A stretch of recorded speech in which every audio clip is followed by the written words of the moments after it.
Tapi tujuannya memang buat empuk ya, Pak? Iya, buat empuk dan halus. Ini sampai kapan ya, Pak? Ya saya pegel juga. Jajanan tradisional tak pernah gagal memikat warga ibu kota. Uniknya, kebanyakan pedagang jajanan pasar tradisional di Jakarta bukan berasal dari Yogyakarta, Solo, atau wilayah Jawa Tengah lainnya, melainkan dari daerah Indramayu, Jawa Barat.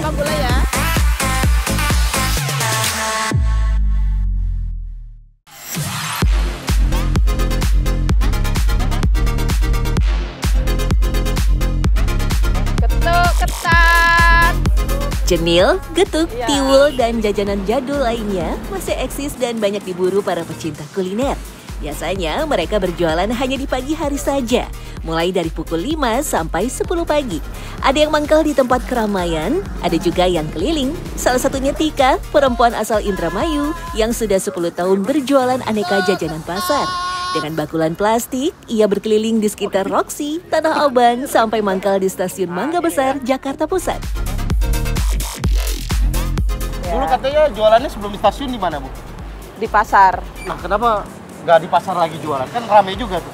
Di pasar orang kebanyakan belanja. Karena sayur-sayur serba mahal semua sekarang. Jadi nggak mentingin jajan. Ciri khas dari pedagang keliling jajanan pasar Indramayu memang dari bakulannya. Bakul diikat selendang dan dikalungi ke badan. Sekilas mirip dengan bakulan pedagang jamu. Bedanya bakulan jamu terbuat dari bambu dan selendang yang dipakai lebih lebar. Waduh, kelihatannya sih ringan ya, tapi ternyata tidak semudah itu. Ketuk, ketuk, ketan, ketan, berat, berat. Ini berat, Bos. Kelihatannya gampang ya, kelihatannya kayak cuma bawa bakul doang. Ternyata hampir sama kayak bakul jamu. Ini ada beratnya sekitar 20 kg.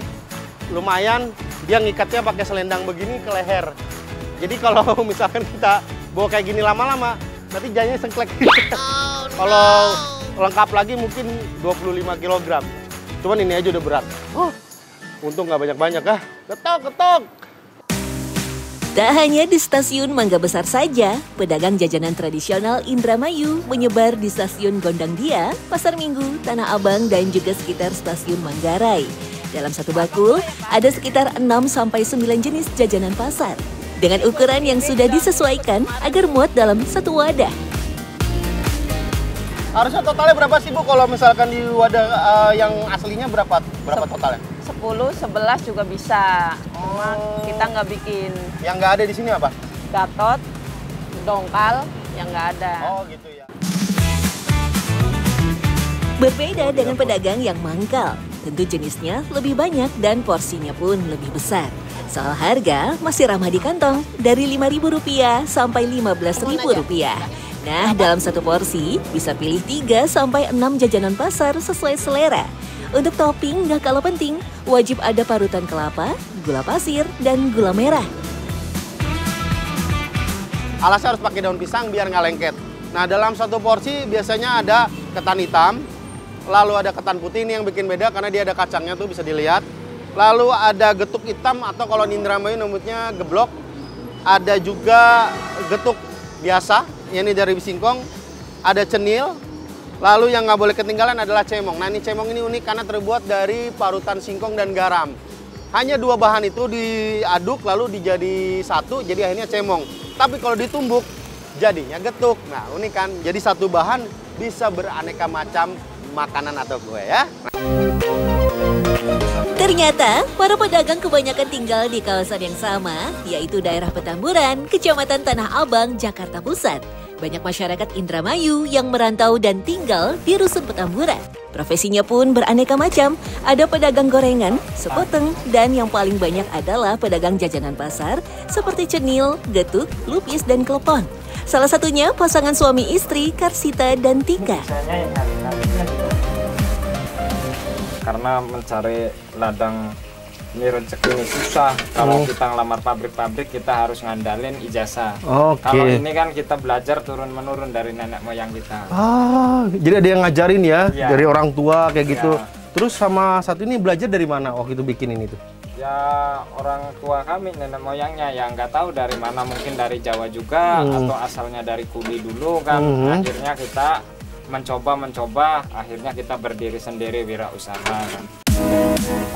Kebanyakan perantau berasal dari daerah Arahan dan Tawangsari. Setelah pulang berjualan di siang hari, sore harinya Karsita dan Tika langsung membuat olahan jajanan pasar untuk dijual lagi. Di sore hari mereka memasak cenil, getuk hitam, getuk singkong, ketan hitam dan putih, dan lupis. Sedangkan di pagi hari, giliran klepon, cemong, dan tiwul. Oh iya, walaupun sama-sama getuk, namun getuk Indramayu berbeda dengan getuk dari Jawa. Kalau biasanya getuk terbuat dari singkong, di Indramayu terbuat dari tepung tapioka. Selain itu, ada juga perbedaan lainnya. Gini doang ya? Beda. Bedanya di apa, Pak? Bedanya kita khasnya pakai daun pisang. Oh, yang daun pisangnya. Jadi hitam bentuknya ya? Iya. Bubuk hitam khusus didatangkan dari Indramayu.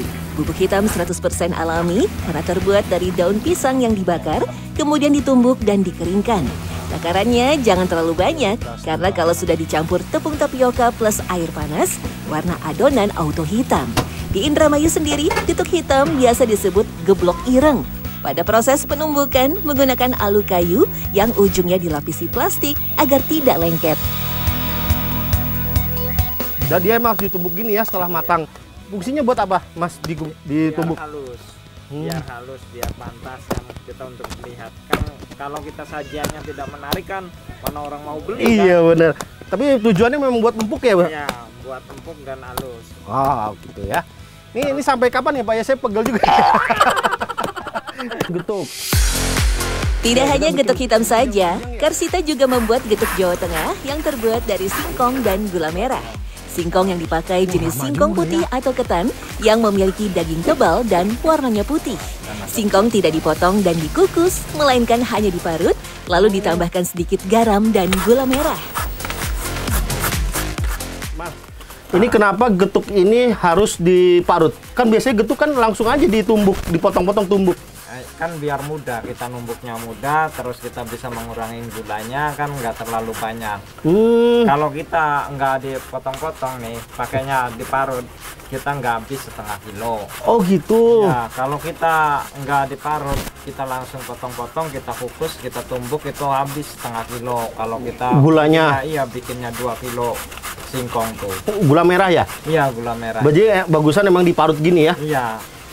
Satu bagus, satu ngirit. Pertama kan menghemat. Hemat, Iya. hemat biaya. Seolah berpacu dengan waktu, semua jajanan pasar, geblok, getuk, beras ketan, lupis, dan cenil harus matang bersamaan. Jadi sambil menunggu lupis dan getuk matang, cenil yang terbuat dari tepung aci atau tepung singkong juga dibuat. Prosesnya mirip seperti cilok, bedanya cenil ada sedikit tambahan tepung terigu dan gula pasir. Supaya adonan kalis dan tidak menggumpal, wajib pakai air mendidih ya. Nah ini lagi proses buat cenil nih. Saya yang putih, ibu yang pink, merah muda. Cuman ini unik, kita gulungnya sampai dia lebar, pakai botol yang udah diplastikin ya Bu ya. Iya. Nah, ini kalau lihat dari bentuknya sih mirip seperti kayak adonan cakwe. Bedanya kalau cakwe itu dia kebanyakan tepung terigu ya Bu. Kalau ini tepung tapioka semua, terus habis itu dipotong-potong ya. Iya. Nah ini udah lebar Bu? Udah. Oke, segini ya Bu ya. Iya. Jangan lupa mengoleskan minyak pada adonan supaya tidak lengket. Proses pemotongan tentu pakai pisau khusus yang dibungkus plastik. Tujuannya agar adonan cenil tidak menempel di pisau. Sama seperti getuk, ternyata cenil buatan orang Indramayu punya perbedaan dengan cenil yang ada di daerah Jawa Tengah maupun Jawa Timur. Bu Ika, ini kalau misalkan bedanya cenil Indramayu sama cenil Jawa itu apa? Kalau cenil Jawa bulat-bulat, dibuletin sama tangan. Kalau cenil Indramayu kotak-kotak. Oh, kotak-kotak ya? Tapi kalau bahannya sama semua? Bahannya sama. Oh, tepung tapioka juga ya? Ya. Kalau cenil Indramayu kan dipotong-potong jadinya kotak. Oh gitu ya. Ukurannya juga sedang ya Bu ya? Nggak gede-gede ya? Ya. Saya pikir kayak potong dadu gitu kan? Oke, ini udah ya Bu ya. Tinggal yang pink. Tekstur cenil jadi kenyal karena saat tepung kanji atau tapioka dimasak, maka pati pada tepung kanji akan menyerap air dan mengembang. lalu membentuk gel yang memberikan tekstur kenyal. Kualitas tepung, keseimbangan adonan, serta teknik perebusan yang tepat menentukan tingkat kekenyalan si cenil. Kalau masuk waktu pagi, giliran membuat klepon dan tiwul. Karena keduanya tidak tahan lama, jadi dibuat dadakan deh. Jajanan pasar Indramayu kebanyakan berbahan baku singkong dan tepung tapioka. Ya, walaupun ada juga penggunaan beras ketan maupun tepung hangkui. Dari cenil yang kenyal sampai getuk yang manis legit, jajanan pasar tradisional asal Indramayu ikut merantau ke Jakarta. Rasanya sederhana, tapi di setiap gigitan ada nostalgia kampung halaman.